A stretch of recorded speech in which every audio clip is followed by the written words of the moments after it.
পাগড়ার লাশ কবর থেকে তুলে নিয়ে পুড়িয়ে দেওয়ার মতো নৃশংস এবং ভয়ঙ্কর, এবং আমি মনে করি যে গত কয়েক দশক আমরা এত বর্বর ঘটনা দেখি নাই। বিভিন্ন মব সন্ত্রাস এবং বিশেষ করে বাউল, ফকির এবং মাজার খানকাগুলিতে আক্রমণ। তো আমরা খুব অবাক হয়ে ভাবি যে যেই বৈষম্যের বিরুদ্ধে আমরা 24-এ লড়াই করলাম, মাঠে ছিলাম, সেই এইরকম বৈষম্যমূলক রাজনৈতিক ইস্যু নিয়ে আমাদের এখানে দাঁড়াতে হবে। আমি মনে করি এটা পুরোটা একটা রাজনৈতিক কারণ হচ্ছে যে এখানে আমরা যে সাধারণ জনগণের কথা বলছি যারা মব সন্ত্রাস করছে, আসলে এটা কিন্তু কোনো একটা আমরা মনে করি যে কোনো একটা রাজনৈতিক আসলে একটা প্রেক্ষিত। কারণ হচ্ছে এই সমাজটা আমরা প্রতিষ্ঠা করতে চেয়েছি হিন্দু, মুসলিম, বৌদ্ধ, খ্রিস্টান, আদিবাসী সকল জনগণকে নিয়ে, এবং আমরা ভাবতেও পারি নাই যে আমরা যদি বলি যে আওয়ামী লীগের আমলে অনেক বেশি বিভিন্ন হয়েছে, এর চেয়েও কম কিছু হচ্ছে না এখন। কারণ আমরা এটা মানতে পারছি না বিধায় গত 5 তারিখে ঘটে যাওয়া ফরিদপুরের রাজবাড়িতে যে নুরাল পাগড়ার লাশ কবর থেকে তুলে নিয়ে পুড়িয়ে দেওয়ার মতো নৃশংস এবং ভয়ঙ্কর, এবং আমি মনে করি যে গত কয়েক দশক আমরা এত বর্বর ঘটনা দেখি নাই। তো এইরকম ঘটনা যখন ঘটছে, কিন্তু সেই ক্ষেত্রে রাষ্ট্র আসলে কোন অবস্থানে আছে?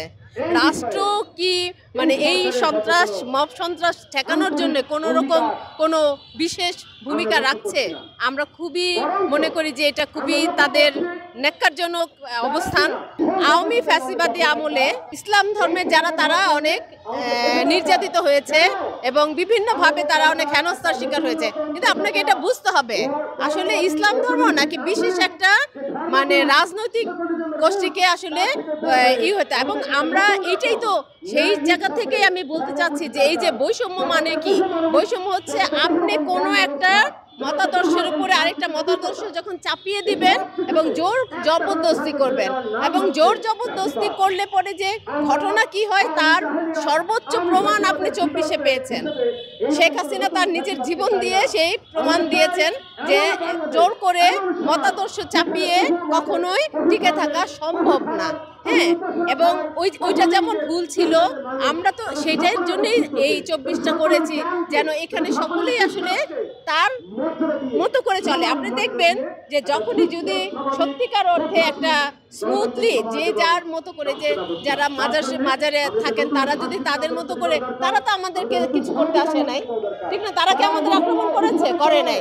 আওয়ামী ফ্যাসিবাদী আমলে, হাসিনার আমলে, যেটা নাকি হিন্দু সম্প্রদায়কে নিয়ে পুরো গুটি চাল আসলে চেলেছে, এবং এটাকে তার একটা বড় পুঁজি হিসেবে সারা জীবন রাজনীতি করে গেছে।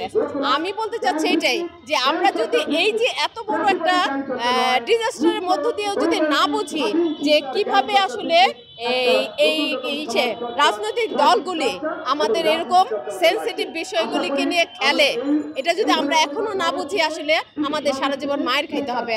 আমি বলতে চাচ্ছি যে আমাদের আর ওই জায়গায় থাকলে চলবে না, আমাদেরকে এই রাজনীতিটা বুঝতে হবে যে আমাকে নিয়ে যেন আমার ধর্ম, আমার কি বলে কালচার, এটাকে নিয়ে যেন রাজনৈতিক দলগুলি না গুটি খেলতে পারে।